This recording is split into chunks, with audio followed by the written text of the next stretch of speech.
नमस्कार, आदाब। News 5 AM Jamshedpur में आपका इस्तकबाल। आइए नज़र डालते हैं जमशेदपुर की खबर पर। जमशेदपुर में ईसाई समुदाय ईस्टर का पर्व काफ़ी हर्षोल्लास के साथ मना रहे हैं। इसे ईस्टर संडे भी कहते हैं। ये फेस्टिवल गुड फ्राइडे के तीसरे दिन मनाया जाता है। माना जाता है कि प्रभु यीशु को सूली पर चढ़ाए जाने के 3 दिन बाद वे पुनर्जीवित हो गए थे। ईस्टर संडे ईसाई धर्म के अनुयायियों के लिए बेहद खास होता है। गुड फ्राइडे के 3 दिन बाद ईसाई धर्म के लोग ईस्टर संडे का पर्व मनाते हैं। गुड फ्राइडे ईसा मसीह के बलिदान और त्याग से जुड़ा दिन है। इस दिन लोग ईसा मसीह के बलिदान को याद करते हैं। वही गुड फ्राइडे के तीसरे दिन यानी रविवार को ईसा मसीह दोबारा जीवित हुए थे, इसलिए ईसा मसीह के जीवित होने की खुशी में ईस्टर संडे का पर्व मनाया जाता है। ऐसा कहा जाता है कि पुनर्जीवित होने के बाद यानी ईस्टर संडे के बाद 40 दिन तक ईसा मसीह पृथ्वी पर रहे और अपने शिष्यों को प्रेम और करुणा का पाठ पढ़ाया।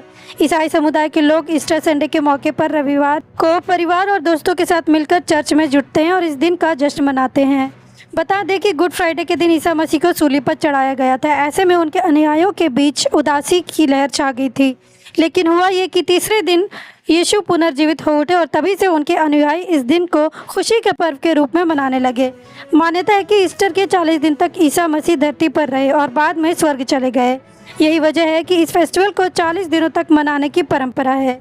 इस दौरान लोग चर्च में जाकर प्रेयर करते हैं और यीशु के जीवन और शिक्षाओं पर बातचीत करते हैं। और यीशु के जीवन और शिक्षा पर बातचीत करते हुए घरों में तरह तरह के पकवान बनते हैं। लोग पवित्र आत्मा के आगमन का जश्न मनाते हैं। आप सभी जानते हो कि मैं अनूप डैनियल समाज के पति समाज से जुड़े हुए हैं और हर वर्ष की तरह इस वर्ष भी हमारे नाइट चर्च चल रही है। आज चर्च ख़त्म होने के बाद हमारे छोटे से परिवार की ओर से एक चाय और बिस्किट का अरेंजमेंट किया गया है। उसके बाद हम जाएंगे कब्रिस्तान पे। कब्रिस्तान जाके सब जितने भी लोग हमारे मर गए हैं उनके नाम से कैंडल जलाएंगे और उनके आत्मा को संजलि अर्पित करेंगे।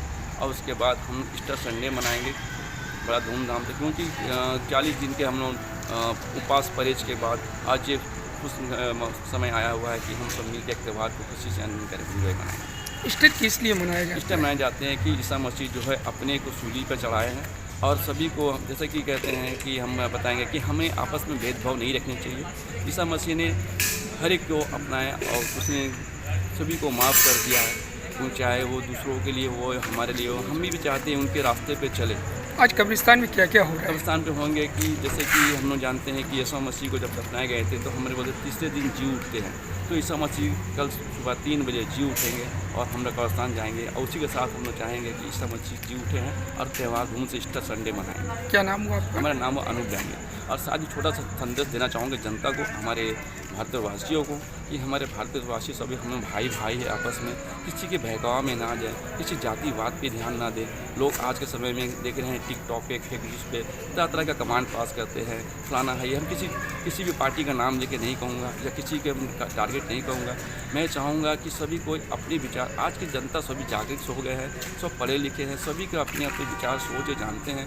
मैं चाहूँगा उन अपनी थोड़ी देर के लिए सोचे कि जब हम सब एक है, जब हमने बनाने वाले ने मुझे अलग नहीं किया तो आज की जनता मुझे अलग कैसे कर सकती है। क्योंकि एक समय थे कि आज भी है, होली त्यौहार भी मनाते हैं, दीपावली भी मनाते हैं, क्रिसमस भी मनाते हैं, न्यू ईयर भी मनाते हैं, और वो चाहे मुहर्रम हो, ईद हो, सभी सब एक साथ बैठते हैं। हम लोग एक दूसरे के त्यौहार में जाते हैं, एक दूसरे के गले लगते हैं, तो हम सब एक हैं। तो फिर इस छोटे मोटे बातों पर ध्यान ना दें और इस तरह का हफ्वा पे एकदम बिल्कुल ही ना दें और पूरा नाम बता दीजिए। से मोहब्बत से रहें। पूरा नाम? हमारा नाम अनूप डैनियल समाज सेवक।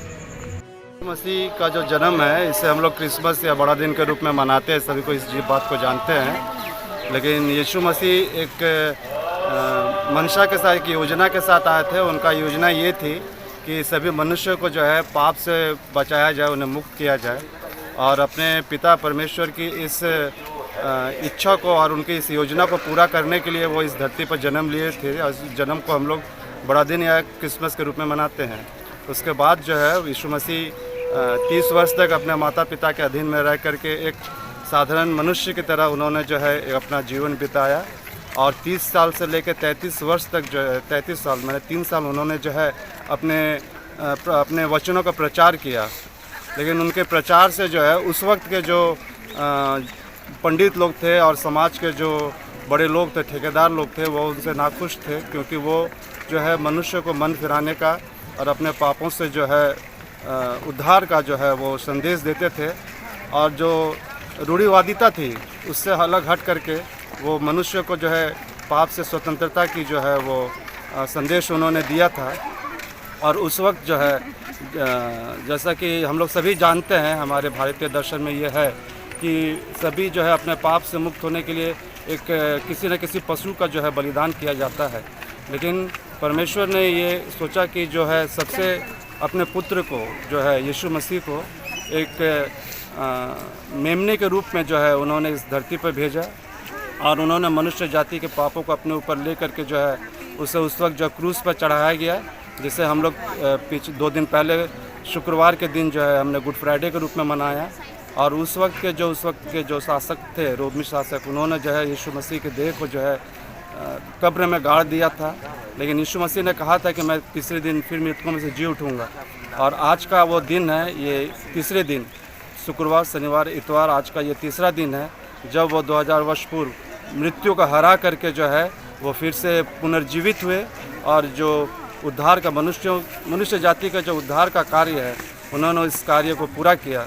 और इसी बात के स्मरण में जो है, इसी बात की स्मृति में हम लोग आज का ये दिन यीशु मसीह के पुनरुत्थान, रेजरेक्शन जिसे हम अंग्रेजी में कहते हैं, और उसे मनाते हैं। और इस इतवार को जो है ईस्टर संडे के रूप में जो है कहा जाता है, इसे ईस्टर संडे कहा जाता है। लेकिन इसका महत्व यह है कि आज से 2000 वर्ष पूर्व यीशु मसीह मृत्यु को हरा करके उन्होंने पुनर्जीवन प्राप्त किया था। और वही पुनर्जीवन जितने लोग उस पर विश्वास करते हैं, जितने लोग उसको मानते हैं, वो पुनर्स्थित जीवन जो है उन्होंने सबको देने का वायदा किया। क्या नाम हुआ आपका? राजेश कुमार दास।